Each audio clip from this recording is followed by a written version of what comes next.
Hey guys, it's DC, and this is a soap sanctuary where all soap lovers are welcome, guys. This is my Young and the Restless review, The Biggest Mistake. And the reason why I call it that is because Audra and Tucker should have never been a couple on Y&R. Never, never, never, never, never. And I might have said this before in past videos, but my thing is this, is that Audra and Tucker remind me of two people who grew up in the hood together, who play cousins growing up. And then over time they decide, hey, let's date now that we're adults. And it was just a terrible idea because you know way too much about the other person, and not in a good way, in a way where you probably shouldn't be dating them. That's what I see when I see Audra and Tucker together. Because the thing is, Audra knew what type of man Tucker was and is at the same time. The thing about it is, I always like to think of Audra as his henchwoman. It's kind of similar to how Celeste and Stefano were on Days of Our Lives, or even Stefano and Dr. Rolf. But for this example, I'll use Celeste and Stefano. Now, Celeste and Stefano, I would never say they were lovers. I feel like they had more of a tryst. And even though Celeste had Lexi with Stefano, she never allowed herself to be naive to the type of man that Stefano was.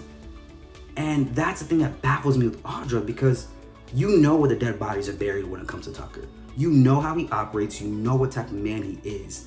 You know how he thinks, you know how he moves, you know how he operates, you know how he treats women. So why did you think that it was going to be different with you? There was no reason to think otherwise. To me, her going Google Gaga over a man would have made more sense if it was Noah, which we won't see him for probably the next 10 years, or Kyle Abbott. That was the direction they were going in. I would have loved it if obviously went in with the idea of I'm going to try to swindle Kyle, but in the moment, over time, I actually fall in love with him. Similar to Tracy and Luke on General Hospital. I would have actually fallen in love with him, right? And the thing about it is, if that would have happened and then maybe Kyle found out her true plan and then decided to oust her out, she comes with the revenge as, you know what, I'm going to try to take down Jabot. And she brings in Tucker and she brings in Mamie and hell, even Victor, I'll accept it. And then she ends up as the new CEO of Jabot of some secret takeover she's done, right? I would have been okay with that. And that would have made more sense to me. But with Tucker, you know what kind of man that he is. It didn't make sense to me watching on the show that she was this naive, in a sense.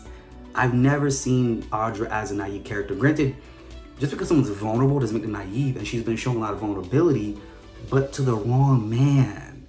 This is a man you should not be showing vulnerability. You know too much about Tucker. You know how this man moves. So it didn't make sense that she was showing that to him, for me personally. Now, the thing about it is that we know that Tucker is pining over Ashley at this point, and this whole DID storyline of Y&R is a mess. I think the DID storyline is the most ridiculous storyline I've seen on The Young and the Restless, and it's not because it's a DID storyline, dissociative identity disorder. It's because of the way they're writing it. Carlovati would have written this better, and I think it's because he knows how this is supposed to be written. Because when he was on One Life to Live, he had a legacy and a history to work with when it came to Vicky and it came to Jessica. So he knew how to write this storyline, how to continue it out. Granted, would it have the cartoonish elements? Yes. Because when he wrote for General Hospital's Kate and Connie DID storyline and Days of Our Lives with Abigail, Abby, and Gabby storyline, there were cartoonish elements to it, but he still kept it in a way where I was able to still take the storyline seriously. And that's the thing with Y&R writers. They don't have experience with this type of stuff, you know?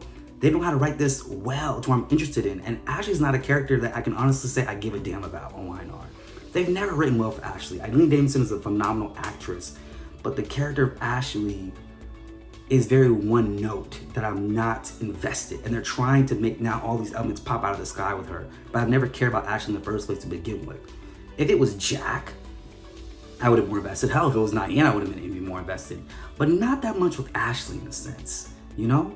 And so for me, I felt like with DID, when it was written on One Life to Live, it had that realistic element to it that made it feel more serious in a sense.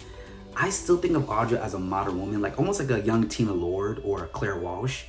But Audra has never struck me as a naive woman. She's always struck me as a woman who has her senses, but she can be vulnerable to the right man, a good man, a pure man. And those words in Tucker McCall don't go in the same sentence. So that's the part I never really understood about this storyline, guys. And it just never made sense to me. I just don't think this ever should have been a couple pairing, ever. You know, there's some things you just don't need to do. It's just like how on One Life to Live, how Erica Slezak said she was happy they never put Vicky with Asa. And I was glad too. Some things, you don't just do them for the sake of shock. You have to have a focus with it.